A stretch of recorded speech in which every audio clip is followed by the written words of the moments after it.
I think this is a topic that deserves a lengthy discussion because I've tried to look at YouTube and I'm surprised not many people are really talking about this because it really is an important question to dabble with and to thoroughly investigate and think about since this does affect your chances of building a family in the future and it's crucial.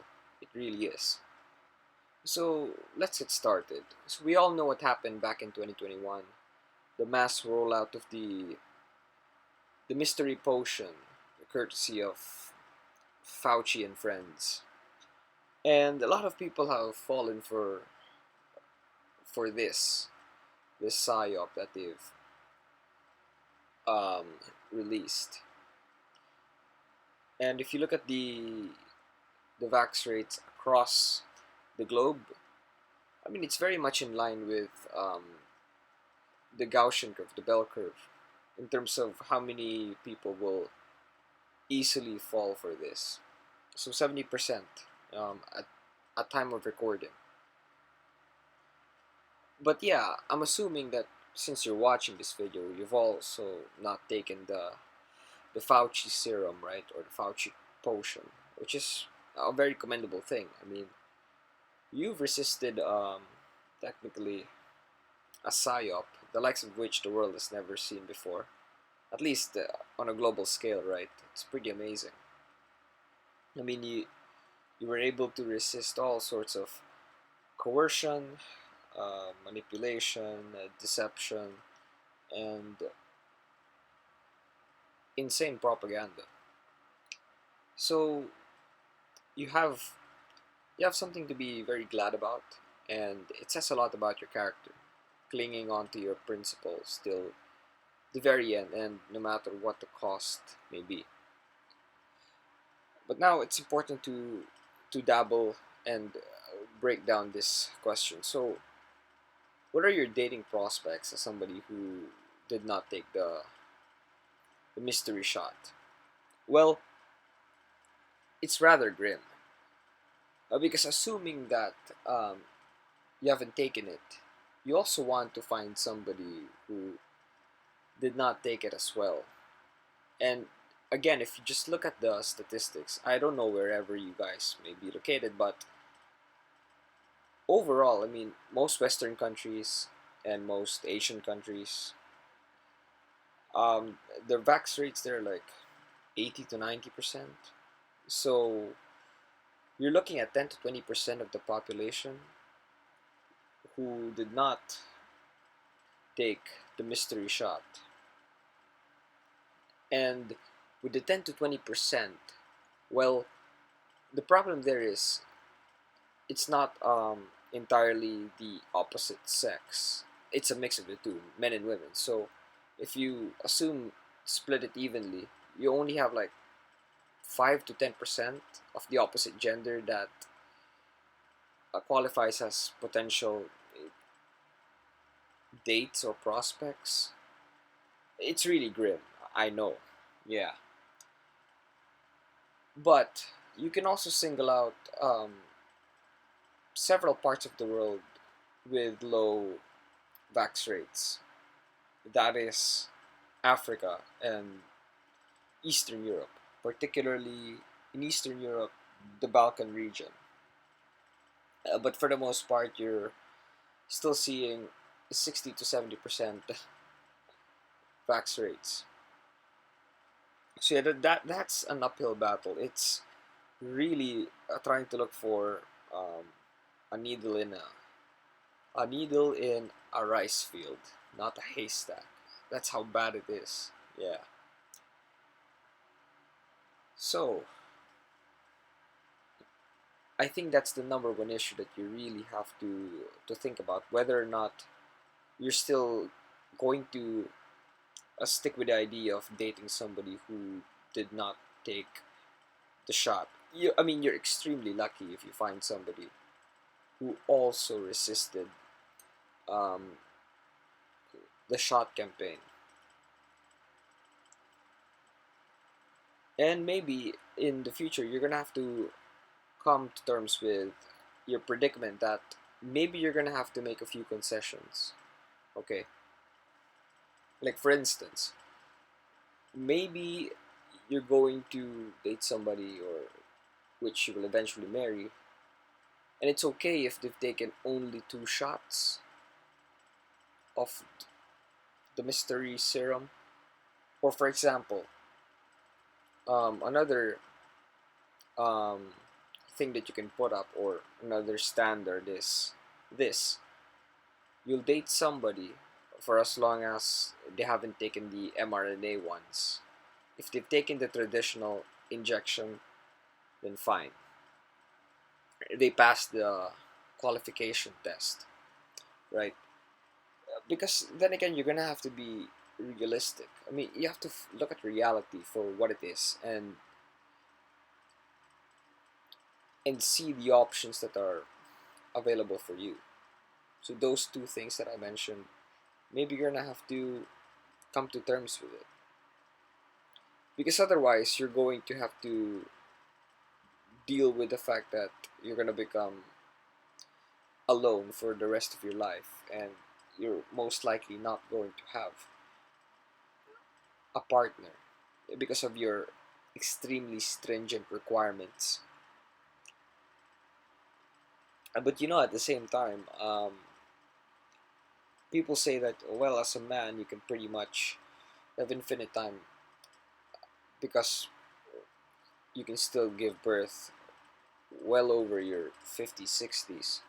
But that's the thing, that's I don't believe that entirely, because look, it takes a lot of time to foster a relationship with somebody. I mean, to figure out who the person is, because you don't want to just marry anybody, right? You'll have to go through some rigorous process. And at the same time, you don't want a gigantic age gap, because most people, they just want a 2 to 5 year age gap, because obviously the generational gap, it does become a hindrance over time. So yeah, men and women, in essence, they're on the same boat, with a little bit more leeway for men.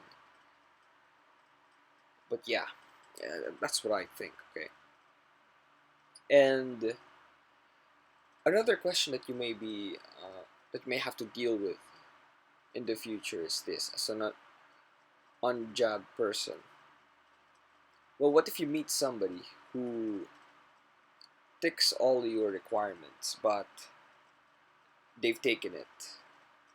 Is it a deal breaker for you, or are you going to accept them for who they are and their decision to take it? And it really is, there's really no one size fits all answer to these scenarios, and um, scenarios that I'm trying to put forward. It really depends on your standard and your principles and individual objections. And I also thought about, perhaps when you guys, suppose, okay, by any miracle, find somebody who also did not take the mystery potion back in 2021, who didn't take any additional mystery potions because the media told them to, or because there's a new variant. Look, if it turns out that you find somebody like that, that's amazing. And then you guys have kids, right? The kids turn out to be normal, no deficiencies whatsoever. Well, essentially, you're passing on the problem to your kids as well, because how are they how are they going to find a partner whose parents did not take the mystery potion? I mean, that's a difficult standard to to uphold. It really is, right?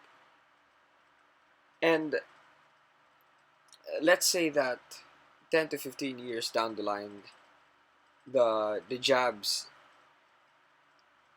do have some detrimental side effect.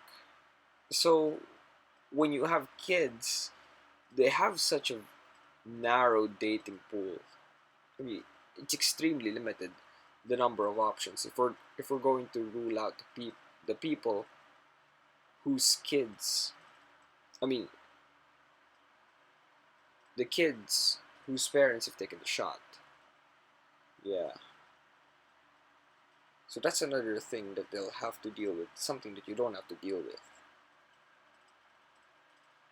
But yeah, this whole thing about um, dating and eventually marrying as an unjabbed person, it's extremely difficult, and I'm not quite sure if I already mentioned it in this video, but there are already so many um, problems or a myriad of things to disqualify somebody as a potential long-term partner, and then you get slammed by this very difficult, or I can even go as far as to say that it's an existential question, right, of whether or not you should date and eventually marry somebody who has taken the shot. Because if you're still paying attention to the data that's coming out and the studies, I mean, would you really want your potential partner? Would you want it at the back of your mind? You're thinking, what if this person just suddenly collapses because of brain aneurysm, heart attack, or blood clot, or stroke? Because at the end of the day, you want somebody who will be alive for a long period of time, and hopefully to have kids with. And you don't want the kid to grow up in a single mother, single father household, right? So you want, as much as possible, a physically and mentally healthy um, partner for the long run. And with a shot, you just can't guarantee that. You see what I'm saying? So it's an arduous task and a very difficult question. It really depends on you. But yeah, this video is a bit all over the place, since these are just my preliminary thoughts. But I'd love to know what you guys think about it. So would you, say for example, you find a girl or a guy who ticks all of your requirements, but they've taken the mystery serum, are you still going to date them and eventually marry them? Let me know.